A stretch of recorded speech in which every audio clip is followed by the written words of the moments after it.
Now that's one cool devil. Welcome to MsMojo, and today we're counting down our picks for the top 10 Lucifer moments on Supernatural. For this list, we'll be looking at those times where the devil was at his most diabolical and charming best. Since these moments cover the majority of seasons on the show, here is your spoiler alert. You are worse than humans. You're worse than demons. And yet you claim to be gods. Number 10. Bonding with Jack. Lucifer's arc in season 13 is to try and meet his son Jack, and he wastes no time when he finally gets the opportunity. Your name is Jack. And yours is Lucifer. No. Having no experience with children, his attempts to bond with Jack are hilariously awkward, although he does try his best. I met Michael here. He tortured me. Same. We owe him one, right? High five. Lucifer's nervousness signals a change in his personality, as he teases a possible character development from his malevolence to perhaps loving someone for the first time. It makes for an interesting dynamic to see the naive Jack reluctantly grow to understand his father, as the mischievous Lucifer manages to charm him with his stories. My father makes a valid point. With the apocalypse world posing as a constant threat, the interactions between these two contrasting personalities make for a refreshing change of pace. Kids, you gotta know how to talk to them, you know what I mean? Number 9. Making Crowley his pet.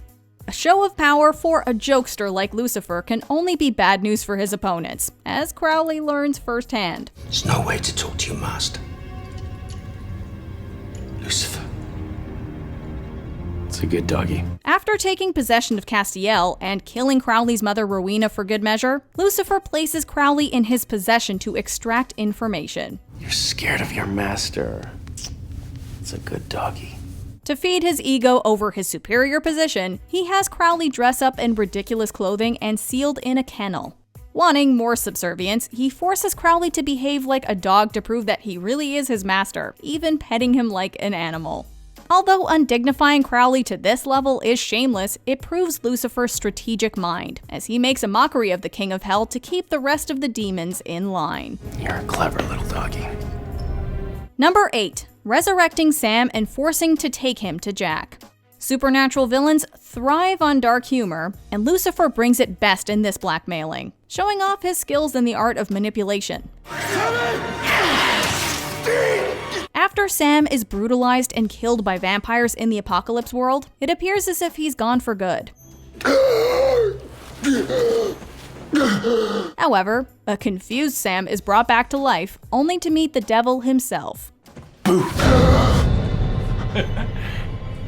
Hey, Sammy. Putting on a cheery tone, Lucifer makes light of this precarious situation.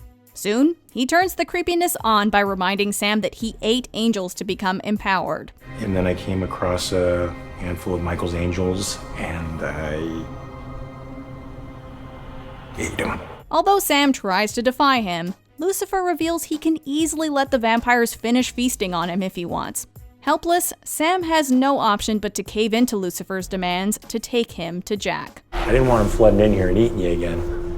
Not until after we finished our combo. Number 7. Confronting Crowley and Rowena by showing his powers. The battle against Amara ends with Lucifer being ripped off from Castiel, leaving him to search for alternatives. The change in vessels brings a more serious demeanor out of Lucifer, especially when possessing rockstar Vince Vincente. They told me you'd be here. When he finds Crowley and Rowena on his throne of hell, an incensed Lucifer arrives to confront them. Money. Unfortunately for him, Rowena's magic places him in a temporary bind, during which Crowley attacks the vessel with acid. It's here where we learn that underestimating Lucifer is the worst thing to do, as he regains his strength to show off his angelic glory. Making short work of the mother-son duo, Lucifer serves up a reminder why people should fear the devil. Bad Crowley. Number 6. His first meeting with Sam. With the build-up to Lucifer's release paved with one atrocity after another, the Winchesters believe his release will bring more violence. However, he turns out to be nothing like they expect. People can change. There is reason for hope. Arriving in the form of Sam's deceased girlfriend Jessica, Lucifer tries to convince him that all hope is lost, before revealing his true form. No, Sam. There isn't.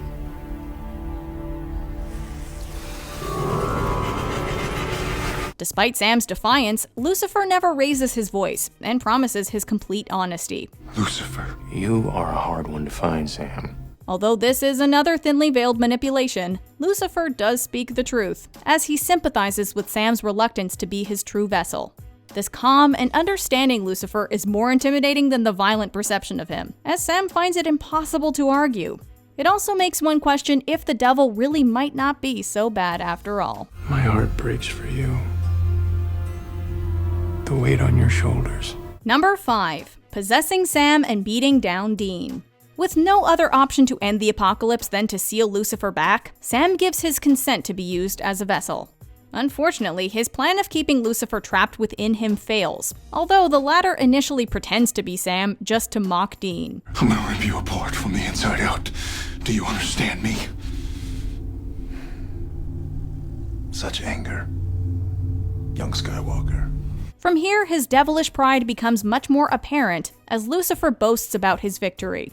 However, after the heroes interrupt his fight with Michael, Lucifer finally drops the nice guy act and unleashes his full fury. Wanting Dean's final moments to be as painful as possible, Lucifer makes him witness Castiel and Bobby's deaths, promising to beat him to death using Sam's body. After watching the sedate Lucifer the entire season, it's both terrifying and entertaining to see the real face of fear. Number 4. Possessing Sam in the alternate future. Due to a fallout between Sam and Dean, the older Winchester decides to go on his own way. Take care of yourself, Dean. Yeah, you too, Sammy? To teach him a lesson, the Archangel Zachariah sends Dean in the future, where the world has become a post-apocalyptic wasteland. After witnessing the death of his future counterpart, Dean learns that Lucifer and Sam have become one. Dressed in a white suit to highlight his angelic grace, Lucifer gloats of his world dominance. Why would I want to destroy this stunning thing? Beautiful. In a trillion different ways. The last perfect handiwork of God. Rather than kill him, though, he basks in his victory, nonchalantly brushing off all of Dean's defiance. Having accomplished his mission of bringing mankind to near extinction, this Lucifer evokes a sense of peace in his mannerisms, and it's hard not to admire how perfectly he's pulled it off. Look what 6 billion of you have done to this thing. And how many of you blame me for it? You're not fooling me, you know that? Number 3. Mentally telling Sam to pay attention to him. Being the devil, Lucifer knows the many sides of torture better than any other being. When Sam regains memories of his time in hell, a hallucination of Lucifer constantly stalks him to drive him into insanity. You can't torture someone who has nothing left for you to take away. Very good, Sam. After Sam learns to ignore this hallucination, Lucifer turns things up a notch by putting on juvenile antics. Come on, Sam, talk to me. It's been months. However, he's disappointed to see that the majority of his tricks aren't working, despite literally putting himself in Sam's way and repeatedly cracking jokes. Eventually, when even a horrifying hallucination of his fails to capture Sam's interest, Lucifer throws a tantrum because of his boredom. Although it's heartbreaking to watch poor Sammy suffering like this, it's still funny to see Satan himself behave like a child craving for attention. Come on, Sam, pay attention to me. I'm bored. Number 2. Luring Sam into the cage. The release of the darkness prompts desperate measures out of the Winchesters to defeat her. Dad? You okay, pal? Look a little spooked. Following many unexplained flashbacks of his time in hell, Sam enters a vision where he meets a young John. This memory reminds Sam of the lack of closure he had with his father, making him believe that God is guiding him over to speak to Lucifer. I won't do it. There has to be another way. After seeking Crowley and Rowena's help with Lucifer, Sam confronts his former tormentor once again. Together again. Unfortunately, Lucifer traps Sam with him, revealing that all of Sam's visions had been his doing, while mocking his faith in God. A twist no one could see coming, it highlights the genius levels of duplicity Lucifer can accomplish. He's never been with you. It was always just me. He's so entertaining. Before we unveil our top pick, Here are a few honorable mentions. Beating Sam, Dean, and Castiel while dancing.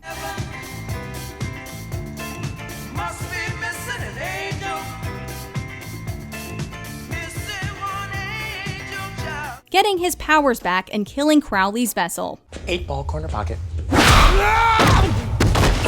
Without his grace, he's closer to being human. I'm Lucifer.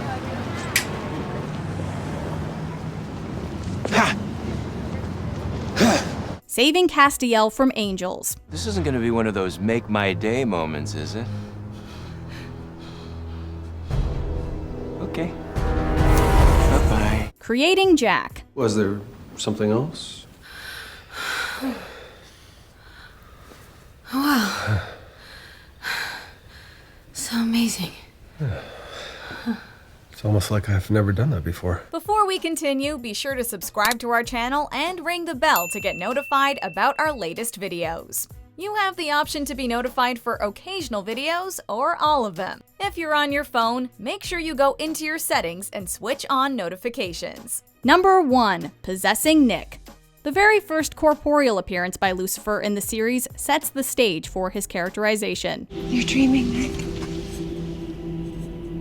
But it doesn't mean this isn't real. Sarah. Looking to take advantage of Nick, a lonely and depressed widower with no will to live, Lucifer takes on the form of his deceased wife. Could you do me a favor there, Satan, and remind me to quit drinking before I go to bed? Putting on a tender and welcoming demeanor, he appeals to Nick's sense of loss and justifies his act of rebellion against God as an act of love. I need to take control of your mind and your body. To be honest, it'll probably be unpleasant for you. It's here where we learn the remarkable talent Lucifer has to twist words to his advantage, as Nick is slowly convinced that harboring Satan within himself will bring him peace. God did this to you, Nick. And I can give you justice. Peace. Rather than introduce the big bad through an act of brutal force, Lucifer's entry through cunning means sets him up to be a villain impossible to predict. Do you agree with our picks? Check out this other recent clip from MsMojo. And be sure to subscribe and ring the bell to be notified about our latest videos.